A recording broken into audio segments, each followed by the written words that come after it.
Sau khi Hạ Quyên Quyên cùng người lính nhỏ đi ra, người lính đã đưa cô về làng Thanh Thủy. Hạ Quyên Quyên vừa về đến cổng nhà đã thấy ba đứa trẻ và Chu Thu Hà đứng ở đó đón mình. Hạ Quyên Quyên bế Lực Bối Bối đang đứng phía trước lên. Mấy ngày nay có nhớ mẹ không? Ba đứa nhỏ nhìn thấy đúng là Hạ Quyên Quyên, gương mặt lộ rõ vẻ vui mừng, rồi hốc mắt đỏ hoe. Lực Bối Bối lúc này mới phản ứng lại, òa khóc nức nở. Mẹ ơi, hu hu. Chúng con cứ tưởng là mẹ cũng không cần chúng con nữa rồi, hu hu.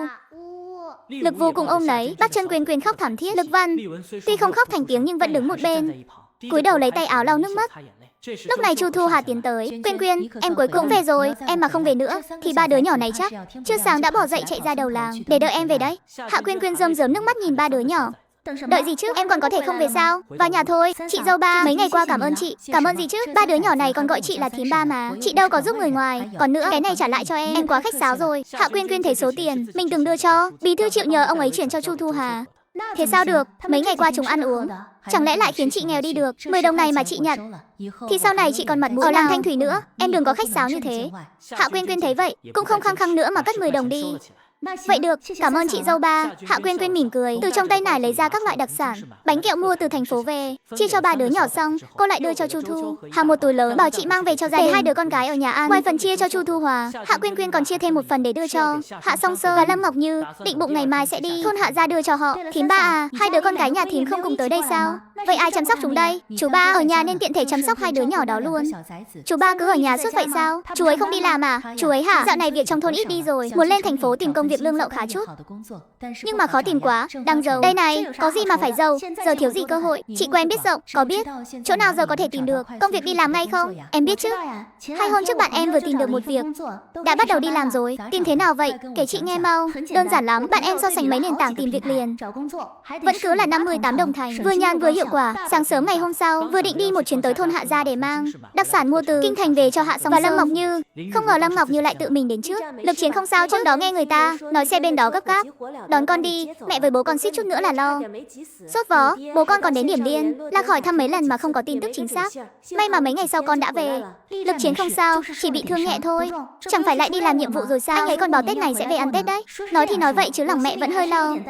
Chẳng biết nó có cố quá sức không? Vậy thì tốt, Tết mà về được thật thì tốt. Mẹ có lẽ nghe ngóng.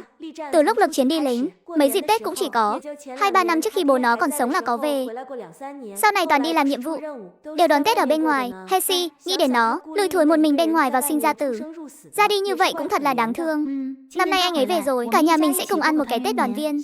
Hạ Quyên Quyên đem đồ, đặc sản và quà vặt mua từ thành phố về đưa cho Lâm Ngọc Như. Đây là đồ con mang kinh thành về, mẹ cầm về cho bố ăn thử đi. Mấy thứ bánh kẹo này, mẹ với bố con có phải trẻ con đâu mà ham. Thôi để lại cho ba đứa nhỏ đi. Hạ Quyên Quyên dúi mạnh túi đồ vào tay Lâm Ngọc Như. Mấy món trang sức này về thì con cũng nên đưa cho mẹ chồng một ít, để tránh bà ta lại đi ra ngoài nói xấu lung tung. Bà ta thì có gì để nói chứ, mà cũng chẳng người nói là bà chị dâu thứ Vương Quế Hương của con kìa. Suốt ngày léo mép bảo con không hiếu thảo với mẹ chồng. Trong sân còn dựng cả hàng rào ngăn cách, như kiểu không thèm nhìn mặt nhau nữa vậy. Đẩy hết mẹ chồng và em chồng cho nhà nhị phòng lo. Con nói con xúi giục, Lực Chiến cũng bắt hiếu theo. Lần này cho người đón người nhà lên thành phố mà không đón bà mẹ Lưu Lan này đi, ngược lại chỉ đón mỗi vợ đi cùng. Đúng là bị con hồ ly tinh đó hấp hồn rồi. Mấy lời đó nói ra nghe khó lọt tai lắm. Hạ Quyên Quyên cười lạnh, không hổ là Lưu Lan, mấy lời với bẩn người khác như thế. Tất nhiên bà ta không thể tự miệng nói ra, bà ta còn phải đóng vai nạn nhân đáng thương mà. Con cái hạng không não, chua ngoa, lại thích chiếm hời như Vương Quế Hương, dĩ nhiên là công cụ phát ngôn tốt nhất rồi. Con cũng chẳng thèm chấp. Lần trước hãm hại suýt nữa làm con đi bóc lịch, lại còn bịa đặt mấy lời dơ bẩn về con. Số đồ này con có đem cho chó ăn, cũng còn tốt hơn là đưa cho bọn họ. Vốn dĩ ba còn muốn khuyên Quyên Quyên đừng có cứng đôi cứng, nhưng nghĩ lại bản thân bao nhiêu năm qua, chẳng phải luôn nhẫn nhịn Lý Thúy Hoa và mấy bà chị dâu sao? Kết quả là mình lùi một bước, người ta tiến 10 bước. Được đà lần tới, càng thêm ức hiếp mình, cuối cùng không chỉ hại thân mình, mà ngay cả con gái cũng bị bắt nạt theo. Ở nhà họ Hạ đến chỗ dung thân cũng không có. Thôi thì con không qua lại với Lưu Lan và Vương Quế Hương cũng tốt, phải cẩn thận một chút, để đề phòng họ ngáng chân con. Nếu là trước đây, hễ mẹ mở miệng ra chắc chắn khuyên con phải hiếu thảo với cha mẹ chồng và chị em, giữ mối quan hệ tốt đẹp các thứ. Vậy mà hôm nay lại không nói. Mẹ yên tâm, con tự biết tính toán. Tiễn Lâm Ngọc Như xong, Hạ Quyên Quyên xách một cái giỏ rồi ra ngoài. Đầu tiên nàng ghé qua công xã, vợ Lực Chiến đó à? Thấy cô thế này, Lực Chiến chắc không sao chứ? Dạ không có gì. Cảm ơn bí thư đã quan tâm. Đúng rồi, có mang ít đặc sản từ thành phố về, mang qua cho mọi người ăn thử trước. Đừng khách sáo, giúp đỡ lẫn nhau là chuyện thường. Cái này cũng không chỉ tặng mỗi bí thư triệu đâu, gửi cho cả công xã. Có điều không để chia cho từng nhà, nên con cứ để ở đây. Ai làm việc ở đây thì nếm thử trước. Ai đến trước thì được trước. Thế này chắc không xáo phạm kỷ luật đâu nhỉ? Cô bé này nói năng nghe cũng lọt tai đấy. Được rồi, vậy cứ để lại đi. Tôi thay mặt mọi người. Cảm ơn cô. Dạ không có gì, việc nên làm thôi ạ. Hạ Quyên Quyên vô tình liếc nhìn qua bàn làm việc của bí thư Triệu thì thấy một cái tên khá quen thuộc. Phó Thanh Diệp, nàng bất giác khẽ nhíu mày, không lẽ trùng hợp thế sao? Bí thư Triệu, tài liệu này chưa đợi bí thư Triệu kịp trả lời, một người bên cạnh có vẻ là trợ lý của bí thư đã lên tiếng. Mấy cái này hả? Là hồ sơ của những tri thức trẻ sắp về nông tại công xã chúng ta trong vài ngày tới. Các giấy tờ về số lương thực này kia. Lần này có mấy người đều từ thành phố tới đấy. Chẳng biết mấy đứa trẻ từ trên phố xuống này có thích nghi nổi với cuộc sống gian khổ ở nông thôn không? Hạ Quyên Quyên sững người một chút, đến từ thành phố thì chắc chắn 89 phần là cái á trà xanh đã đào hố hại mình ở bệnh viện lần trước rồi. Trợ lý bí thư cũng không để ý biểu cảm của Hạ Quyên Quyên, thở dài một tiếng. Mời mấy người tri thức trẻ này là một chuyện, còn sắp có thêm từ các công xã khác, chuyển qua 4-5 người từ trại cải tạo để giáo dục lại. Bỗng chốc lại có thêm 15-16 miệng ăn. Công xã chúng ta, em là năm tới lương thực sẽ càng thiếu hụt. Chưa nói chuyện khác, chỉ riêng việc sắp xếp chỗ ở đã là vấn đề rồi. Cả 3 thôn, em là đều không muốn nhận đâu. Các vị cũng đừng lo lắng quá, thuyền đến đầu cầu tự nhiên sẽ thẳng. Miệng ăn thì nhiều thật, nhưng tay làm việc cũng nhiều hơn. Mọi chuyện rồi sẽ có cách giải quyết thôi. Cháu đúng là nghĩ thoáng thật, nhưng mà cũng đúng đấy. Quyên Quyên, hôm nay sao cháu lại rảnh rỗi sang? Chẳng phải là sắp đến Tết rồi sao ạ? Cháu sang thăm hỏi mọi người chút. Thế thì hôm nay cháu đến không đúng lúc rồi. Hôm nay bọn ta bận dọn dẹp tổng vệ sinh rồi Quyên Quyên à. Để cháu cũng đi xem thử thế nào. Hạ Quyên Quyên đặt kẹo xuống rồi nói thêm vài câu, rồi rời đi. Phó Thanh đó chắc chắn không thể nào là tình cờ được phân đến thôn Thanh Thủy này đâu. Nếu không thì trùng hợp quá. Vậy thì mục đích của ta đến đây tất nhiên là nhắm vào Lực Chiến rồi. Ra mặt thật là dày. Biết rõ Lực Chiến đã kết hôn rồi mà vẫn cố chạy đến đây chen chân vào. Nhưng mà tôi cũng chẳng quan tâm, muốn đến thì cứ đến đi. Phó Thanh, cô thật sự có bản lĩnh quyến rũ được Lực Chiến trước mặt tôi, cướp được người của tôi, thì tôi sẵn sàng chấp nhận thua cuộc, chẳng có gì để nói. Trên đường về gặp bà, Ngô đang dắt cháu nội đi hái rau dại và nấm rừng. Trên núi về, bà Ngô vì chuyện chia thịt lợn rừng lần trước mà luôn nhớ đến lòng tốt của Hạ Quyên Quyên. Trong thôn ai dám đặt điều nói xấu Hạ Quyên Quyên sau lưng. Bà Ngô mà nghe thấy chắc chắn sẽ mắng té tát cho một trận. Hạ Quyên Quyên vì thế cũng lấy một gói bánh kẹo đưa cho bà Ngô. Bà Ngô, đây là bánh kẹo cháu mang từ tỉnh về, không đáng bao nhiêu đâu, chỉ là đồ lạ thôi. Bà cho cháu nội ăn thử đi. Việc này sao được bánh kẹo đều phải tốn tiền mua cả, huống hồ là đồ mang từ tỉnh về, sao mà không đáng tiền cho được. Hạ Quyên Quyên thấy vậy, liền đưa thẳng cho cháu nội của bà Ngô. Cầm lấy đi này, về nhà nhớ chia cho em trai em gái nữa, không được ăn một mình đâu đấy. Cháu nội của bà Ngô dù sao cũng là một đứa trẻ. Thằng bé lập tức nhận lấy ôm chặt trước ngực, dáng vẻ như kiểu quyết không buông tay vậy. Thằng bé này, người ta cho thì cứ cầm lấy. Vợ Lực Chiến à, cháu xem thứ này sao lại không đáng tiền được chứ. Bác Ngô, bác đã đứng ra bảo vệ cháu trước mặt mọi người, không để họ đặt điều bôi nhọ danh dự của cháu. Điều này còn quý giá hơn chút bánh kẹo này nhiều. Cháu cảm ơn bác còn không kịp nữa là có gì đâu chứ.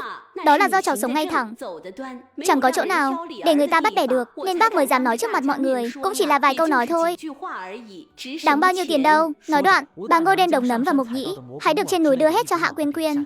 Cháu cầm lấy đi, đây toàn là đồ tươi bác mới hái trên núi sáng nay, mang về mà xào nấu đồ ăn. Hạ Quyên Quyên sững người một lát, cảm thấy ấm lòng nên cũng không từ chối mà nhận lấy luôn. Xem ra người ở thời đại này, ngoại trừ hạng người như Lý Quế Hương hay Tống Tú Nguyệt gia, thì đa số vẫn là những nông dân chất phác đôn hậu, luôn sống theo nguyên tắc có qua có lại, biết ơn báo đáp. Bà Ngô tuy có hơi lắm chuyện một chút nhưng sống rất có tâm.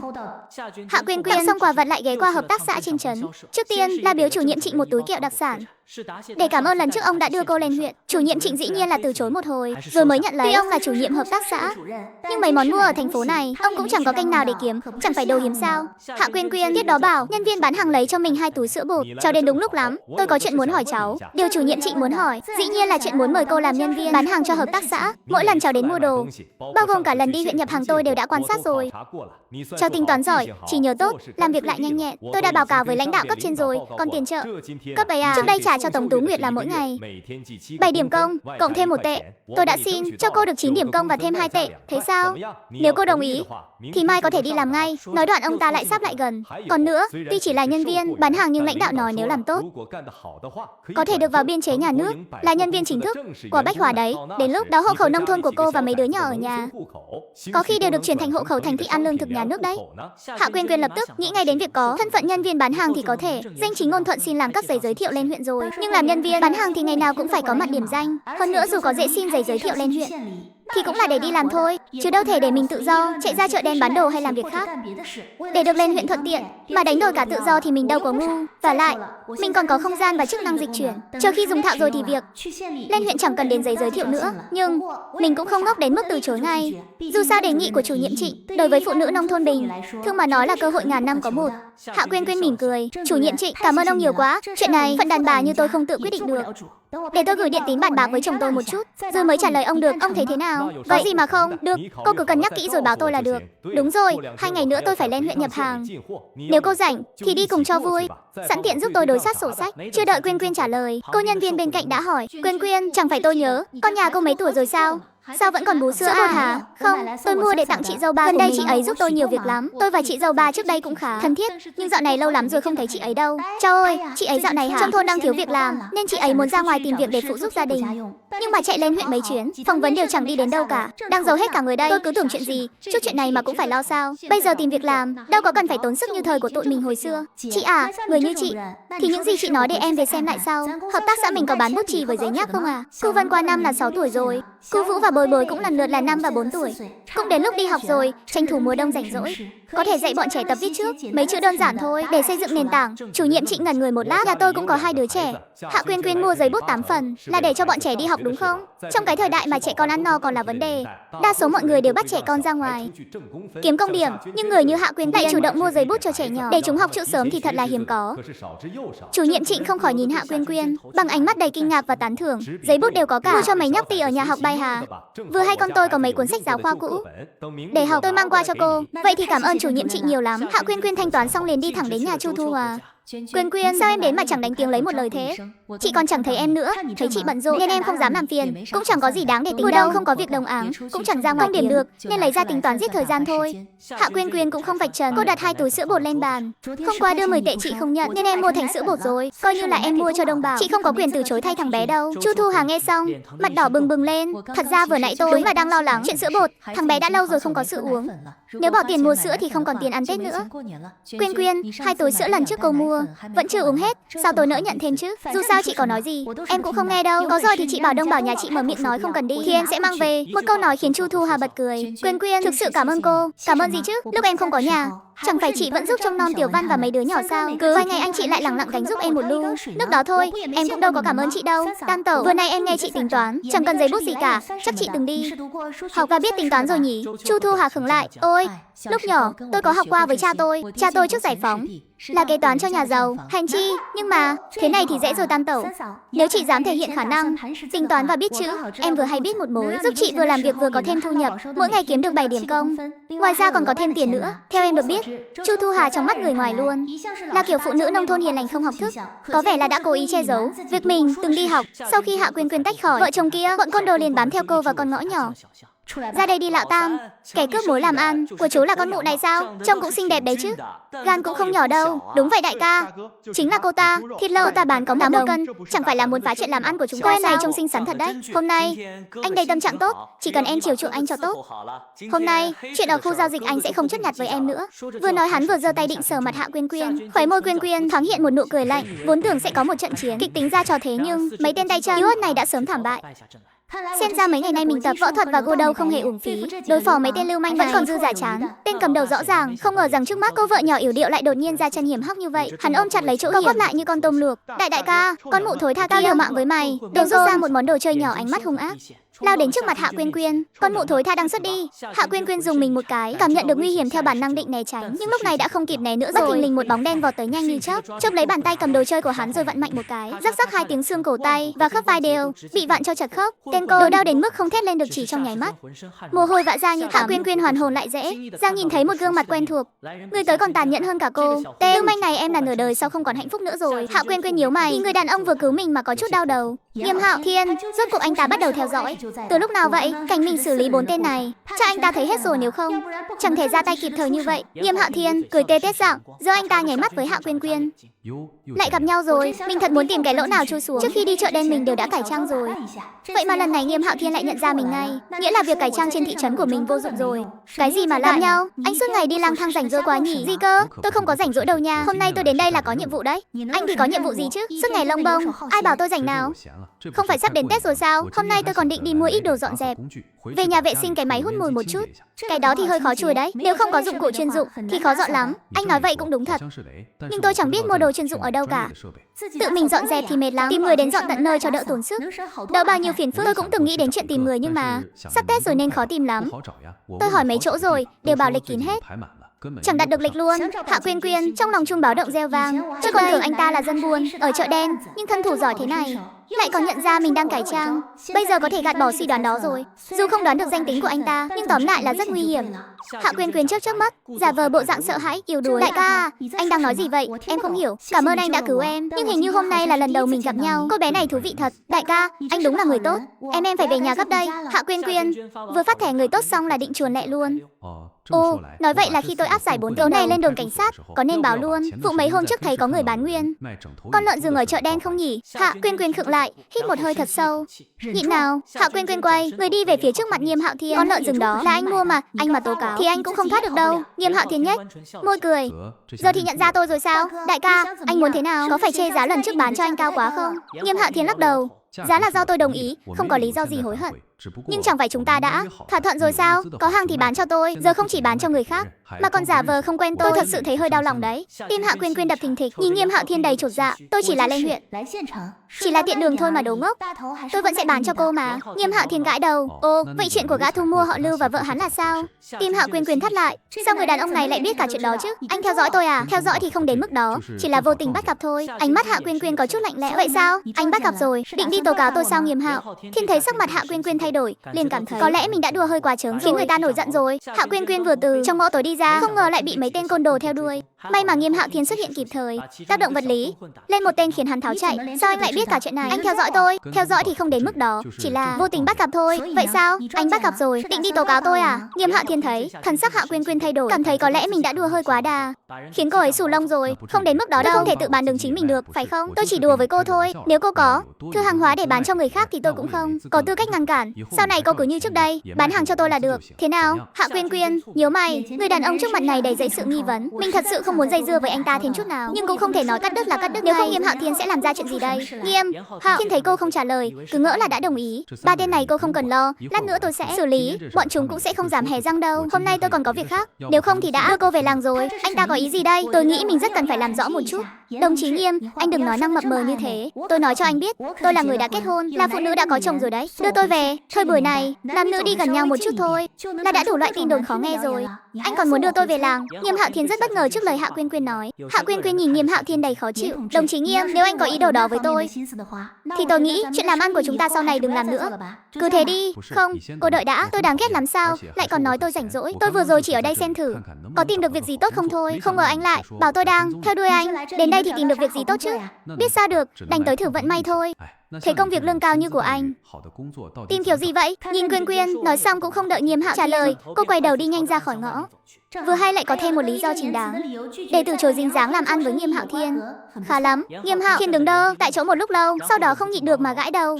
Hiểu lầm có vẻ hơi lớn rồi. Đợi Nghiêm Hạo Thiên đuổi theo, Hạ Quyên Quyên đã không thấy tăm hơi, rõ ràng là đang tránh mặt anh. Nghiêm Hạo Thiên thở dài quay lại con hẻm. Đầu tiên là quét sạch tiền trên người ba tên côn đồ, tiếp theo dùng thắt lưng trói bọn chúng giải lên đồn. Vừa tới đồn, ba tên côn đồ liền gào thét. Cán bộ, tôi muốn kiện hắn dùng tư hình tác động chúng tôi. Nhìn xem mặt chúng tôi bị đánh thành ra thế này đây.